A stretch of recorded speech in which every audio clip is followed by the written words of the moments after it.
전능하사 천지를 만드신 하나님 아버지를 내가 믿사오며 그 외아들 우리 주 예수 그리스도를 믿사오니 이는 성령으로 잉태하사 동정녀 마리아에게 나시고 본디오 빌라도에게 고난을 받으사 십자가에 못 박혀 죽으시고 장사한 지 사흘 만에 죽은 자 가운데서 다시 살아나시며 하늘에 오르사 전능하신 하나님 우편에 앉아 계시다가 저리로서 산 자와 죽은 자를 심판하러 오시리라. 성령을 믿사오며 거룩한 공예와 성도가 서로 교통하는 것과 죄를 사하여 주시는 것과 몸이 다시 사는 것과 영원히 사는 것을 믿사옵나이다. 아멘. 우리 찬송가 85장 찬양하겠습니다. 찬송가 85장 9주를 생각만 해도 함께 찬양하겠습니다. 찬송가 85장입니다. 찬송가 85장 9주를 생각만 해도 함께 찬양하겠습니다. 9주를 생각만 해도 이렇게 좋거든. 주 얼굴 배울 때야 얼마나 좋으랴. 만민의 구주 예수의 귀하신 이름은 전지에 있는 이름 중 비할 데 없도다. 참 회개하는 자에게 소망이 되시고 구하고 찾는 자에게 기쁨이 되신다. 예수의 넓은 사랑을 어찌다 말하랴. 주 사랑 받은 사람만 그 사랑 알도다. 사랑의 그 주 예수여 내 기쁨 되시고 이제로부터 영원히 영광이 되소서.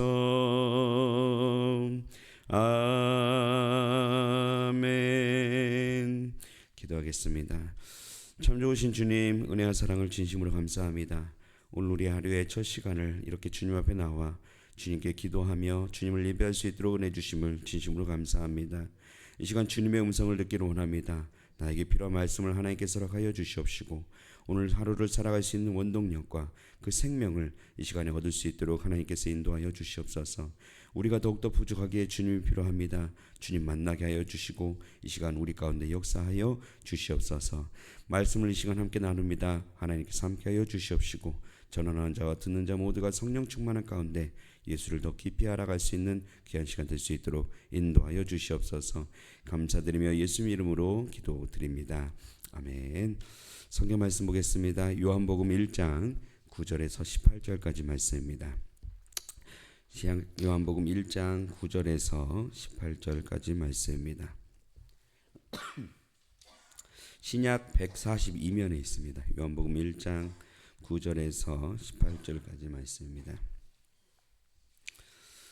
요한복음 1장 9절에서 18절까지 말씀 우리 한 절씩 교독하신 후에 마지막 절은 합독하겠습니다. 참 빛 곧 세상에 와서 각 사람에게 비추는 빛이 있었으되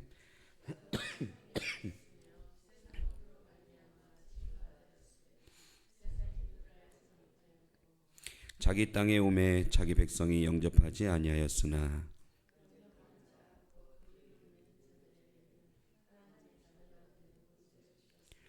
이는 혈통으로나 육정으로나 사람의 뜻으로 나지 아니하고 오직 하나님께로부터 난 자들이니라.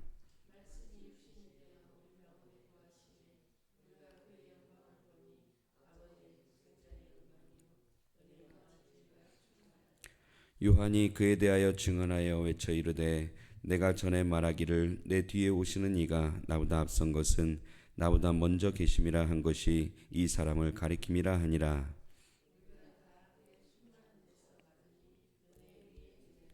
율법은 모세로 말미암아 주어진 것이요 은혜와 진리는 예수 그리스도로 말미암아 온 것이라.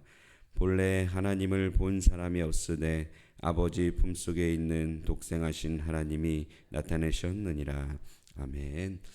이 새벽에 주님의 은혜가 함께 하시기를 축복합니다. 오늘 오랜만에 시작하게 됩니다. 참 여러 가지 생각이 많이 드네요.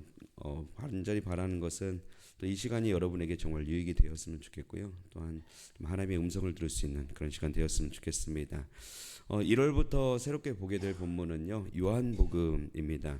먼저 이 요한복음에 대해서 간단히 먼저 소개를 하자면요, 요한복음이니까 당연히 저자는 이제 요한이라는 사람입니다. 이 사람은 이제 세베대의 아들이 되겠고요. 그 요한계시록 그리고 요한 1, 2, 3서를 기록했던 그 제자 그 요한과 동일한 사람입니다. 독특했던 것은 이 사람은 이제 사복음서, 그러니까 마태복음, 마가복음, 누가복음, 이 요한복음 중에서 유일하게 예수님의 실제적인 제자였다라는 겁니다. 그래서 사실 마태도 이제 마태, 마가, 누가까지는 이제 그렇게 실제 본 것은 아닌데, 오히려 이 요한이라는 사람만 이제 예수님과 실제로 함께 동행하고 그만큼 같이 붙어 있었던 이제 그런 제자라는 거죠. 그러다 보니까 이 초대교회 때도요, 실제로 이 요한이라는 사람의 이 기록을 굉장히 높게 평가하기도 했었고, 그리고 또한 반대급부로 그 이단들도 이 요한복음을 굉장히 좀 많이 사용했던 그런 본문이기도 합니다. 왜 그러면 이 요한복음을 요한이라는 사람이 썼을까? 이 기록은 대략 한 AD 100년 좀 어간에 이렇게 쓰여졌던 기록이거든요. 이게 그때쯤 되면은 어떤 일이 있었냐면은 이제 예수님께서 승천하신 다음에 한참 시간이 흘렀습니다. 근데 이제 한참 시간이 흐르다 보니까 이제 기존에 예수님과 함께했던 분들은 많이 또 이제 돌아가시기도 하고 순교당하기도 하고 이런 상황이었는데, 근데 이게 예수님을 못 봤던 사람들이 이제 새롭게 예수님을 믿게 됐다라는 거죠. 근데 이 사람들이 이제 예수님을 실제로 보지 못하고 예전에 이제 기록을 가지고 있지를 못하다 보니까 이 예수님에 대한 이런저런 잘못된 사상들이 그 당시에 굉장히 또 많이 있었습니다. 그래서 이 사람들에게 실제로 이제 예수님은 어떤 분이시고, 그리고 이제 그분을 우리가 또 이제 영접할 수 있도록 믿도록 하게 하는 것이 이 요한복음의 기록입니다. 그래서 나중에 여러분이 이제 요한복음 20장 정도까지 넘어가시면은 그 기록 목적이 정확히 거기에 나와요.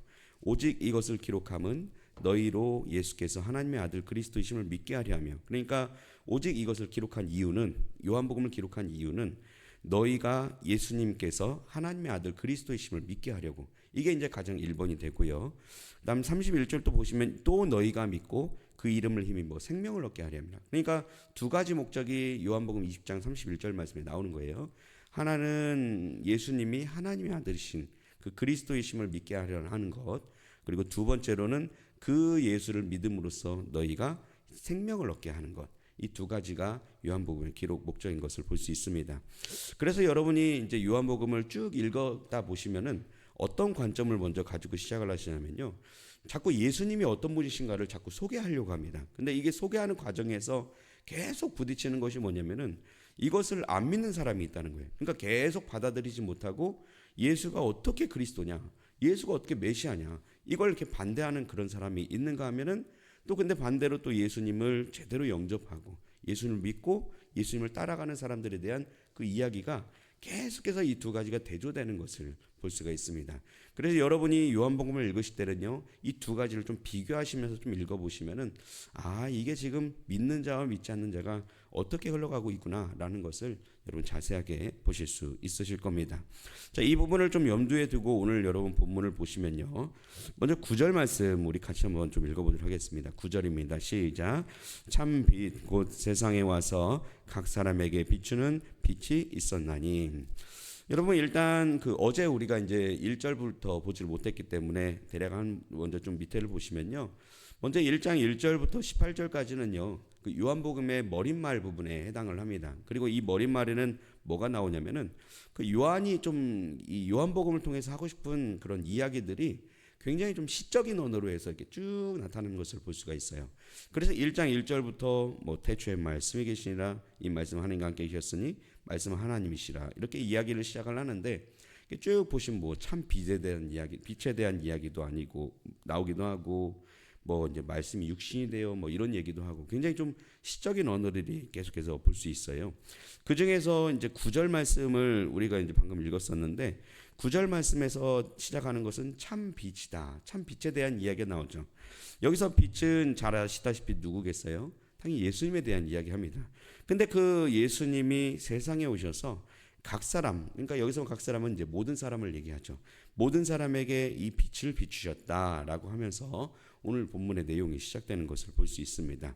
근데 우리가 이 구절부터 시작을 해서도요, 첫 번째로 우리가 좀 묵상해 볼 것이 하나가 있습니다. 그게 바로 뭐냐면은 예수님이 지금 어디 계신가? 어디 계시냐면요, 세상에 계신다라고 이야기합니다.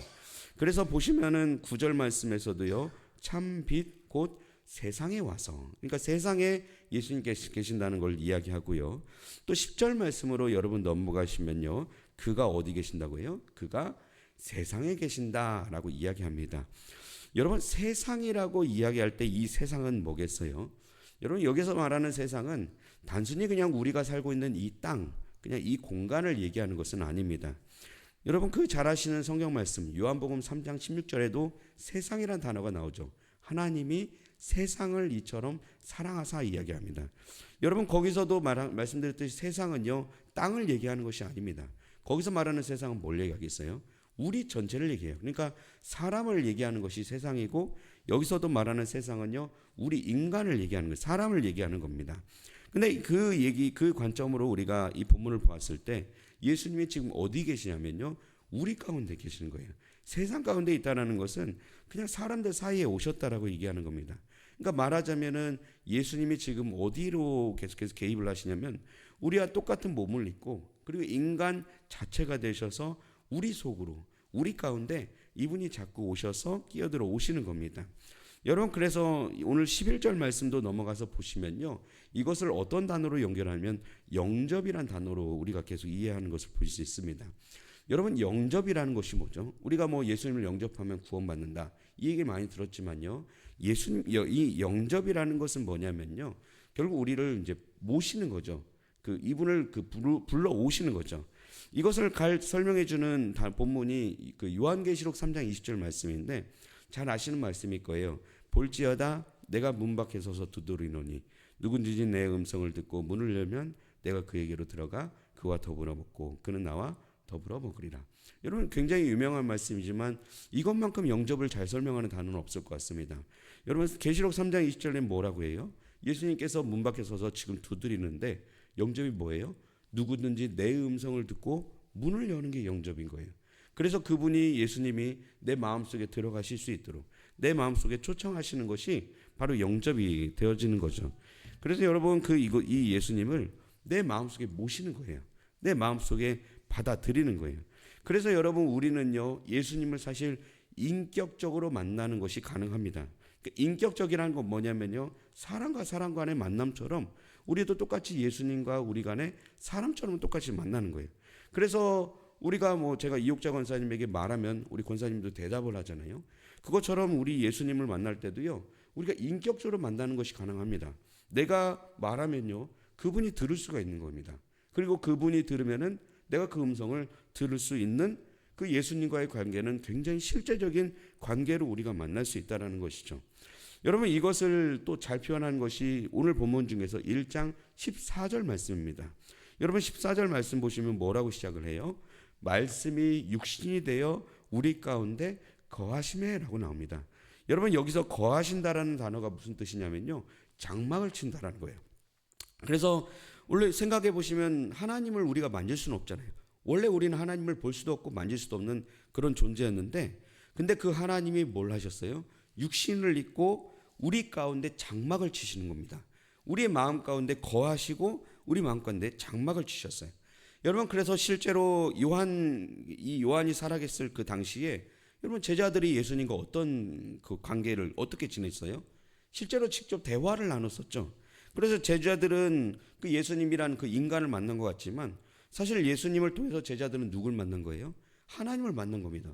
하나님과 실제로 대화를 했고 하나님과 실제로 살았고 하나님과 실제로 교제를 나눴던 것이 그 당시에 있었던 이야기입니다.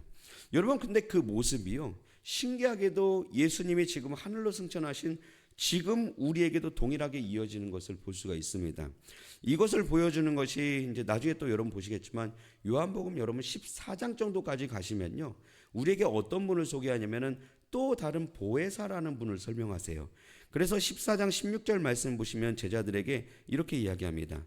내가 아버지께 구하겠으니 그가 또 다른 보혜사를 너에게 주사 영원토록 너희와 함께 있게 하리니. 다시 한번 설명할게요. 내가 아버지께 구하겠으니, 여러분 이건 예수님의 기도입니다. 예수님께서 지금 하나님께 내가 구하겠으니 라고 이야기하면서 뭐라고 해요? 그가, 하나님이 또 다른 보혜사를 너희에게 주사 그분이 영원토록 너희와 함께 있게 할 것이다 라고 예수님께서 제자들에게 말씀하셨습니다. 여러분, 근데 이 14장 16절 말씀을 보시면 뭐라고 표현하냐면, 성령을 뭐라고 표현하면 또 다른 보혜사라고 얘기해요. 여러분, 또라는 것은 그 기존에 있었다는 거예요, 없었다는 거예요? 있었다라는 거죠. 그러면 그 보혜사가 누구겠어요? 예수님을 이야기하는 거죠. 그래서 여러분, 이 보혜사라는 것은 이제 조력자, 위로자라는 그 뜻인데, 근데 예수님께서 지금 본인을 뭐라고 표현하냐면은 나는 보혜사라고 얘기하는 거예요. 그러니까 보혜사로서 그 지금 실제로 제자들과 그런 관계를 맺었죠. 제자들의 조력자가 되어 주시기도 하고 때로는 제자들을 위로해 주시기도 하셨습니다. 어디서요? 제자들 옆에서 위로해 주시고 조력해 주셨어요. 근데 이 지금 예수님께서는 하늘로 승천하셨죠. 근데 승천하신 이후에 누가 내려오세요? 성령님이란 분이 내려오시는 거예요. 또 다른 보혜사가 내려오시는 거예요. 근데 신기하게도요, 그 전에 있었던 보혜사는 어떻게 했냐면 제자들 옆에서 육신적으로 만나서 대화를 했어요. 사실 그래서 공간적인 제약이 있죠. 이분이 만약에 저기 계시면 우리가 들을 수 있습니까? 들을 수 없습니다. 만약에 이분이 딴 공간에 가시고 그 시간에 다른 걸로 하시면은 그 예수님과 만날 수 있거나 대화할 수 있지도 않았습니다. 근데 신기하게도 지금 예수님이 하늘로 승천하시고 나니까 어떤 분이 오셨어요? 우리 옆에 계신 성령님, 하나님이 아니라 우리 안에 계신 하나님이 이 가운데 오셨다는 거예요. 여러분, 그래서 우리는요, 항상 우리 마음속에 누가 계시냐면요, 성령님이란 분, 또 다른 보혜사가 우리 가운데 있다라는 겁니다. 그리고 그 보혜사가 뭐라고 합니까? 내가 너희와 영원히 함께 할 것이다 라고 말씀하시는 것이 바로 그 성령님의 도우심이고 은혜라는 겁니다. 여러분, 그래서 이것이 굉장히 중요합니다. 예수님이 옆에서 우리와 함께 계셨던 것처럼 지금 성령님은 우리 안에서 함께 계시는데, 근데 그분을 우리는 어떻게 만나는 거예요? 인격적으로 만나는 겁니다. 여러분, 인격적이라는 것은 뭐예요? 대화가 가능하다는 거예요. 사람들과 만남이 똑같다는 거예요. 우리가 그냥 제가 이옥장 권사님 대화하듯이 우리 성령님과도 똑같이 대화할 수 있고 똑같이 만날 수 있고 똑같이 음성을 들을 수 있는 그런 분이 우리 마음속 가운데 계신다라고 이야기하는 것을 오늘 말씀을 통해 볼 수 있는 것입니다. 여러분, 그렇다면 우리가 좀 질문할 수 있죠. 그러면 어떻게 성령님을 우리가 인격적으로 만날 수 있을까? 여러분, 그것은 일단 우리가 먼저 그분을 인격적으로 대하는 것이 1번이 되는 거예요. 여러분, 사실 인격적으로 대하는 것은요, 소통을 하는 겁니다. 소통이라는 것은 여러분 한번 집에서 부부도 한번 생각을 해보세요. 아무리 여러분 부부가 함께 있어도요, 대화를 많이 해보지 않고 평소에 투명인간 취급해버리면요, 나중에 이게 대화하려고 하면 진짜 많이 어색합니다. 뭔가 이게 와닿지 않고 느껴지지도 잘 않는 거예요. 여러분, 근데 성령님과의 대화도 똑같습니다. 그래서 여러분, 성령님과 대화하는 방법이 뭐예요? 혹시 잘 느껴지지 않아도 그분이 안에 계심을 먼저 일단 믿어보는 겁니다. 그리고 여러분이 말씀을 먼저 걸어보는 거예요. 그래서 순간순간 그분이 있음을 내가 한번 생각을 해보고 대화를 한번 나눠보시는 겁니다. 그리고 나서 여러분 어떻게 해요? 그분의 음성에도 내가 귀를 기울여 보시는 겁니다. 그래서 처음에는 뭐 이게 좀 잘 안 들릴 수도 있고 뭐 이게 별로 와닿을 수 있지 않지만 그냥 이렇게 계속 대화하다 보면 실제로 내가 안에 계신 것처럼 그냥 순간순간 대화를 하다 보면, 그리고 하나님, 성령님, 내가 할 말들을 내가 좀 생각나게 해주시고 내 마음에 담겨주세요 라고 이야기하는 순간 우리에게 주시는 그 마음들이 있잖아요. 그 마음들이 진짜 성령께서 주시는 마음일 수도 있고 내 마음일 수도 있지만, 근데 그것이 성령님의 마음인지를 계속해서 끊임없이 고민해보고 고백해보는 겁니다. 그래서 그것과 대화가, 성령님과 대화가 자꾸 되다 보면요, 결국 이것을 통해서 성령님을 인격적으로 우리가 만나게 되는 그런 은혜의 역사가 있게 되어지는 것입니다. 자, 오늘 이제 첫 새벽이니까 사실 더 이상 여러 가지 또 묵상들이 있긴 하겠지만 오늘 묵상은 딱 여기까지 이렇게 하나만 하고 말씀을 좀 마치도록 하겠습니다. 대신 여러분 그 큐티책 사신 분도 있으신 걸로 알고 있는데 여러분 이렇게까지만 그냥 말씀 마무리하지 마시고 그때 끝났다 생각하지 마시고 나중에 그 따로 시간을 내서 말씀을 한번 읽으시면서 여러분 주시는 하나님의 음성을 좀 들어볼 수 있는 그런 은혜가 있었으면 좋겠습니다. 자, 이 시간 오늘 말씀을 좀 정리해 볼게요. 우리가 오늘 함께 나눴던 것은요, 예수님이 그 당시에 우리 옆에, 사람들 옆에 항상 함께 하셨습니다. 지금은요, 예수님 비록 하늘로 올라가셨지만 우리 안에 성령님께서 하나님이 우리와 항상 함께 하십니다. 그래서 이분과 오늘 여러분과 깊은 대화를 나눌 수 있는 그런 은혜의 하루가 될 수 있기를 주님의 이름으로 축복합니다. 이 시간 함께 기도하며 나아가겠습니다. 여러분